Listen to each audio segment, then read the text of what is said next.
বাংলায় কথা বলার সময় আমরা যদি বাংলায় শব্দের শেষে নি থাকে, যখনই আমরা দেখব নি, ঠিক তখনই আমরা কি করব?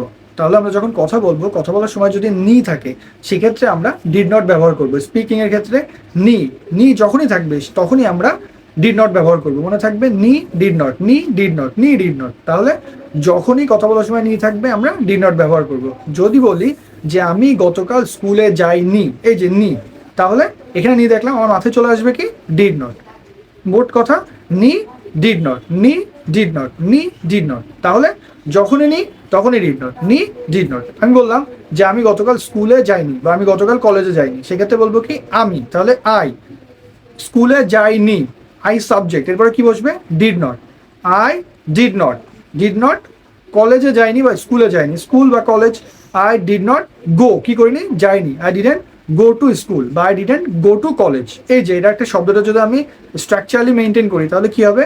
আমি স্কুলে যাইনি, I did not go to school. এবার আমি দেখি যে যখনই আমি নি শুনছি, নি শোনার সাথে সাথে আমার মাথায় কি আসছে? নি শোনার সাথে সাথে আমার মাথায় আসছে ডিড নট। তাহলে মনে রাখতে হবে নি থাকলেই ডিড নট, এটা ছিল পাস্টে। এই যে ডিড নট আমরা বললাম, ডিড নট, এই ডিড নটটার আগে কি যাবে? ডিড নটটার আগে বসবে সাবজেক্ট। ডিড নটের আগে সবসময় আমাদের কি যাবে? সাবজেক্ট। আর এই যে নট করছি, নটের পরে সবসময় ভার্ব বসবে। নটের পরে সবসময় মনে রাখতে হবে ভার্বের বেস ফর্ম বলি বা ভিয়ন বলি, মানে নটের পরে সবসময় ভার্বের প্রেজেন্ট ফর্মটা বলতে পারি বা বেস ফর্ম বলতে পারি, ভি0 বা ভিয়ন, এটাই বসবে। শুধুমাত্র নটের পরে ভি3 একটা জায়গায় বসবে, সেটা হচ্ছে have not, has not, had not. এই তিনটা নটের পরে আজীবন ভি3 বসবে। আর পৃথিবীতে যত নট আছে সব নটের পরে কি বসবে? বেস ফর্ম বা প্রেজেন্ট ফর্ম বসবে। তাহলে মনে রাখতে হবে যে যখনই আমরা শুনবো নি, যে আমি স্কুলে যাইনি, আমি কলেজে যাইনি, আমি গতকাল রাতে খাবার খাইনি, আমি এক সপ্তাহ ধরে বাজারে যাইনি, আমি গতকাল গোসল করিনি, আমি আমার প্রজেক্টের কাজ করিনি, এই যে প্রত্যেকটাই ছিল নি রিলেটেড। আর যতগুলো নিয়ে থাকবে ঠিক ততগুলো আমাদের ডিড নট ইউজ করে করতে হবে। তাহলে আমি যদি বলি আমি গতকাল রাতে খাবার খাইনি, তাহলে আমি কি বলবো?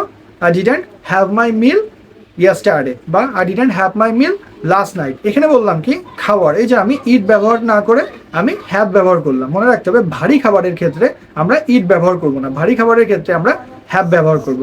তাহলে যখনই নি বুঝাবে, নি থাকলে আমরা মাথায় আনবো ডিড নট, নি যখনই থাকবে তখনই আমাদের মাথায় আসবে ডিড নট। আর ডিড নট, এই নটের পরে আজীবন ভার্বের বেস ফর্ম বা প্রেজেন্ট ফর্ম যেটাই বলি সেটা বসবে।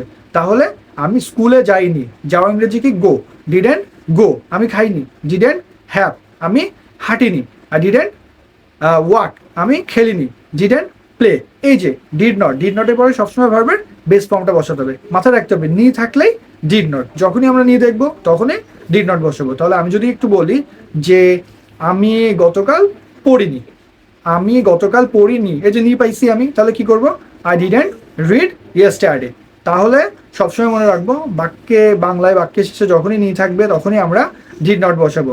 তাহলে ডিড নটের আগে কি বসবে? ডিড নটের আগে সাবজেক্ট বসবে, অর্থাৎ সাবজেক্ট প্লাস ডিড নট। আর ডিড নটের পরে কি বসবে? ডিড নটের পরে ভার্বের ভি0 বসবে। এটা সবসময় মনে রাখতে হবে।